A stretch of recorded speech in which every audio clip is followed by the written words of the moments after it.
سے مختلف نہیں ہوگا. ان کو تو یہ تنبیہ فرمائی اللہ نے، اور اہل ایمان کو یہ بات سمجھائی کہ دیکھو تمہاری بھی خواہش ہوتی ہے کہ یہ جو معجزات مانگ رہے اگر غیر ہو جائے تو شاید یہ ایمان لے آئیں. یہ نہیں لائیں گے. اس کی زندہ مثال خود بنی اسرائیل کے وقت فرعونیوں کی ہے، فرعونیوں کی، کہ وہ کتنے ہی معجزات موسیٰ علیہ السلام کو دیکھ کے انکار کر لیتے تھے. اس کے باوجود انہوں نے انکار کر دیا تھا، موسیٰ علیہ السلام کی بات نہیں مانی تھی. اور پھر فرعون نے آخر ارادہ کیا کہ بنی اسرائیل کو یا تو قتل کر دے، سارے کے سارے بنی اسرائیل کو قتل کر دے. جب اس کو خطرہ محسوس ہوا کہ موسیٰ علیہ السلام کی بات کو ماننے لگے ہیں اور موسیٰ علیہ السلام کی طرف جانے لگے ہیں تو قتل کر دیا جائے یا ان کو نکال دیا جائے. تو اللہ تبارک نے خود جو ہے فرعونیوں کو غرق کر دیا اور مٹا دیا. اہل ایمان کو بھی اس میں جو ہے نا وہ کیا ہے، سبق ہے، اور ان کو بھی مشرکین مکہ کو بھی، دونوں کے لیے سبق ہے. مشرکین مکہ کے لیے تمہارا حشر بھی فرعونیوں سے مختلف نہیں ہوگا. اہل ایمان کے لیے یہ کہ اگر ہم ان کی فرمائشی معجزات تمہاری چاہت کے مطابق ظاہر کر دیں کہ شاید یہ ایمان لے آئیں تو یہ فرعونیوں کی طرح ایمان نہیں لائیں.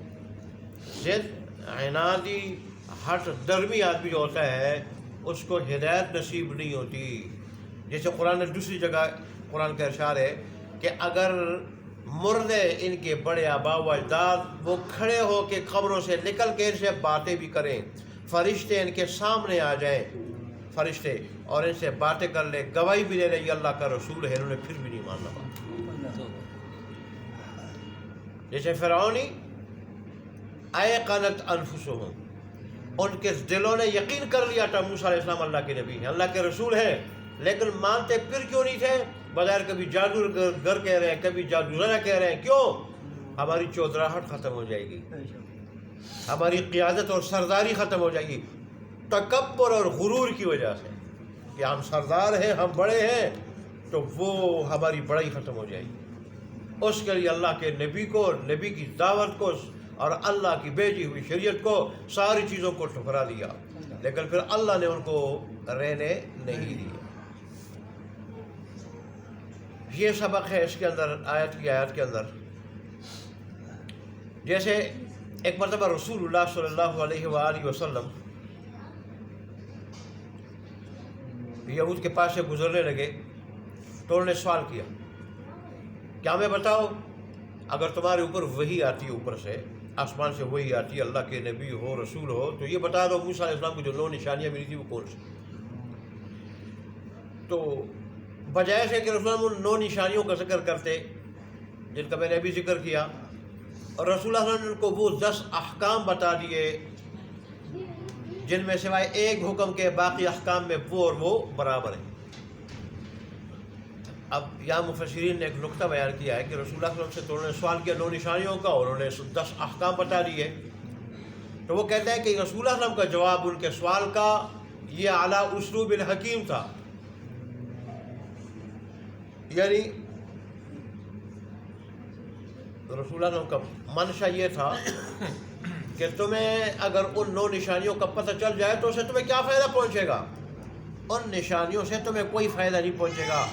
اس کے بجائے تم یہ 10 احکام معلوم کر لو، جان لو، اور ان پہ عمل پیرا ہو جاؤ کہ ان پر عمل کرنا تمہارے لیے ضروری ہے اور نجات کا باعث ہے. تو تمہاری تورات کا یہ حکم ہے جس میں انہوں نے فرمایا کہ آپ اللہ تبارک و تعالیٰ کے ساتھ کسی کو شریک مت ٹھہراؤ، زنا نہیں کرو گے، چوری نہیں کرو گے، کسی کو ناحق قتل نہیں کرو گے، کسی کے اوپر جادو نہیں کرو گے، جھوٹ نہیں بولو گے، اور کسی کو حاکم سے ناحق سے سزا نہیں دلواؤ گے، اور پھر ہفتے کے دن عبادت کرو گے جو تمہارے تعظیم کا دن ہے. آج بھی مسلمان فضول سوالاتوں میں تو منہمک ہوتے ہیں، لیکن لوگوں کو فرائض کا پتہ نہیں ہوتا، فرائض کا، واجبات کا، مسنون کا، جس کا تعلق عملی زندگی سے، عملی، اور جس کو سیکھنا ضروری، جس پہ عمل کرنا ضروری اور عمل سے نجات ملتی ہے، وہ تو لوگ سیکھتے نہیں، لیکن فضول چیزوں کے جو ہے نا سیکھنے میں اور اس کے متعلق سوالات میں پڑ جاتے ہیں. بہرحال موسیٰ علیہ السلام جب یہ 9 معجزات لے کر، 2 معجزات تو ایسے تھے ید بیضا عصا، یہ تو ایسے تھے موسیٰ علیہ السلام ساتھ لے کے گئے تھے. اللہ نے یہ دو نشانیاں دے کے موسیٰ علیہ السلام کو فرعون کے پاس بھیجا تھا. اور باقی جو 7 نشانیاں ہیں وہ پھر وہاں جب فرعونی مانتے نہیں تھے اور بغاوت انہوں نے شروع کی، وہاں ان پہ وہ عذاب کی شکل میں وہ نشانیاں ظاہر ہوئی تھیں. قرآن میں اس کا ذکر ہے، وہ بار بار کہتے ہیں موسیٰ علیہ السلام اللہ سے دعا کر دو یہ مصیبت دور ہو جائے، یہ دور ہو جائے گی تو ہم آپ کے اوپر ایمان لے آئیں گے. قرآن میں دوسری جگہ اس کا ذکر ہے سرار سے. لیکن جب موسیٰ علیہ السلام دعا کرتے اللہ مصیبت کو دور کر دیتا، پھر وہ مکر جاتے، پھر ایمان نہ لاتے. اتنے ڈھیٹ قسم کے تھے، ڈھیٹ قسم کے. پھر جب دوسرا عذاب آتا پھر کہتے اللہ سے دعا کر دے اگر یہ دور ہو جائے تو ہم جو ہے وہ ایمان بھی لے آئیں گے اور بنی اسرائیل کو بھی آپ کے ساتھ بھیج دیں گے جہاں بھی لے جانا چاہتے ہیں. لیکن پھر جب عذاب دور ہو جاتا تو پھر مانتے نہیں تھے اس قسم کے. تو موسیٰ علیہ السلام جب وہاں پہنچے اور اللہ تبارک و تعالیٰ نے ان کو یہ حکم دیا تھا کہ ایک تو فرعون ظلم کر رہے بنی اسرائیل پر، ظلم سے اس کو روکو، دوسرا ان کو حق راہ کی دعوت دو، اللہ کی وحدانیت کی دعوت دو اور اللہ کی عبادت کی طرف اس کو لے آؤ، شرک چھوڑ دو، اللہ کی عبادت کی طرف آ جاؤ. یہ حکم دیا. تو جب موسیٰ علیہ السلام گئے انہوں نے کہا کہ میں رب العالمین کی طرف سے آیا ہوں، جو آسمانوں کا، زمین کا اور میرا تیرا اور ساری کائنات کا رب ہے، لہذا ایک تو اسی کی عبادت کرو، اس کے ساتھ کسی کو شریک مت ٹھہراؤ، دوسرا بنی اسرائیل کو میرے سپرد کرو، میرے کو اپنے ساتھ ان کے آبائی جو وطن ہے شام فلسطین وہاں لے جاؤں. تو اس پہ فرعون ماننے کے بجائے کیا کہنے لگا کہ موسیٰ میں تو یہ گمان کرتا ہوں کہ تیرے اوپر جادو ہوا. یہ جادو کا اثر ہے کہ بیکی باتیں کر رہا ہے نعوذ باللہ. لیکن اللہ کا نبی ہوتا ہے، وہ نہ کسی بادشاہ سے ڈرتا ہے، نہ اس کی فوجوں سے ڈرتا ہے، نہ اس کی طاقتوں سے ڈرتا ہے. تنہا موسیٰ علیہ السلام فرعون کو کیا کہتے ہیں کہ اس جواب میں کہ فرعون یہ جو کچھ ہے یہ جادو کا نتیجہ نہیں ہے، اور نہ میں جو کچھ کہہ رہا ہوں میرے اوپر جادو کا کوئی اثر ہے، اور نہ میں جو کچھ ظاہر کر رہا ہوں یہ جادو کا اثر ہے، بلکہ یہ رب العالمین کا، آسمان اور زمین کے رب کا اتارا ہوا ہے، یہ اس کی طرف سے اتاری ہوئی نشانیاں ہیں. اور ہے بھی بصائر جو ان میں غور فکر کر لے دلوں میں روشنی پیدا کرنے والی ہیں. روشنی جس کی وجہ سے پھر آدمی حق اور باطل کو پہچان لیتا ہے. یہ وہ نشانیاں ہیں، یہ جادو نہیں ہے. اور پھر ترکی بترکی جواب دیتے ہوئے فرمایا اور میرا تو خیال تیرے بارے میں یہ ہے کہ تو ہلاک ہونے والا ہے، تیری تباہی کا اور بربادی کا وقت آ ہی پہنچا ہے. فرعون تو میرے بارے میں وہ خیال کرتا ہے، میں تیرے بارے میں کہ تو تباہ ہونے والا ہے. پھر تباہ ہو ہی گیا.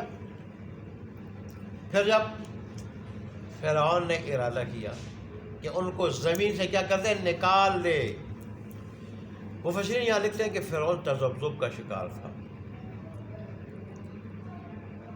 ایک طرف تو وہ چاہتا تھا کہ